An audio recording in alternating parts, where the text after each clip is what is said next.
Now that you've figured out what lookalike audiences are, it's time to take the next step. And in this lesson, I will show you how to create a lookalike audience. So to get started, log in into your Facebook Ads Manager and then click on Tools. Can you see that? Just click here. Then select Audiences from the drop-down. Then click on Create Audience and on Lookalike Audience. Perfect. As you can see, there are two sections that we'll have to specify. First of all, select the source. What's the audience that you want to duplicate? What's the audience that you want to clone? Well, in this case, it's your fans. So go ahead and select your fan page. In this case, it's AdBaker. Next, we have to specify the country. Really important. If you want to reach out to a number of different markets, let's say the US market, Germany, and the United Kingdom, you have to create a lookalike audience for each country separately. So you have to create one for Germany, then create a brand new one for the United States and a brand new one for the United Kingdom. To keep things simple, let's just create a lookalike audience for Germany.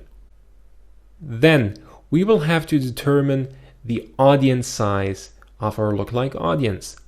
As you can see, there is a slider and you can move it to the very left and to the very right. Now with the slider, you're defining the size of your audience, but here's something you have to know.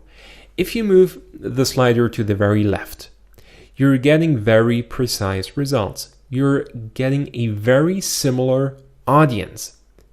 However, the reach of that audience is limited to only 290,000 people. So on the one hand, you're getting very accurate and precise results. On the other hand, your reach is kind of limited. And if we move the slider to the very right, that's the other extreme.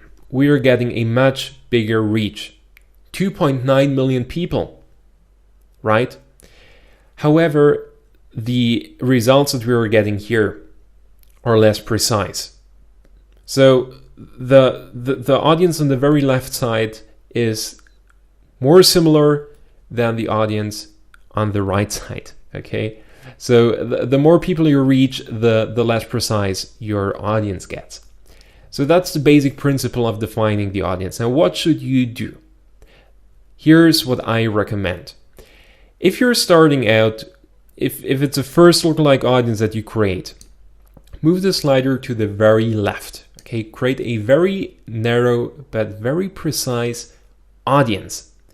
And then start using that audience to promote your fan page. If you see that the people who are reaching out to you, the lookalike audience that you created, gets kind of exhausted, then create a new audience and move the slider one to the right. So just increase the audience size. You're reaching out to more people. They are maybe not as similar as if you would keep the slider, as if you would move the slider to the very left. But still, you increased the reach of your target audience. And again, reach out to those people, ask them to like your fan page if you see that you're getting worse results and people stop responding to your ads. Next, move the slider to the one more step to the right. So I don't want you to create like 10 different lookalike audiences if you're starting out, especially if you're not spending like thousands of dollars a day on Facebook, which I do not assume. So if you're starting out with a really limited budget and it's the first time you create a lookalike audience, move the slider to the very left, create your first ads, and if you see that your audience is kind of exhausted, they've seen your ads, they stop responding to your advertising, then just increase the audience size and test again. If you're done, click on Create Audience. Facebook will create a lookalike audience for you. It will take up to 15 to 30 minutes until you can use it. And in the next video, I will show you how to use that lookalike audience to grow your fan base.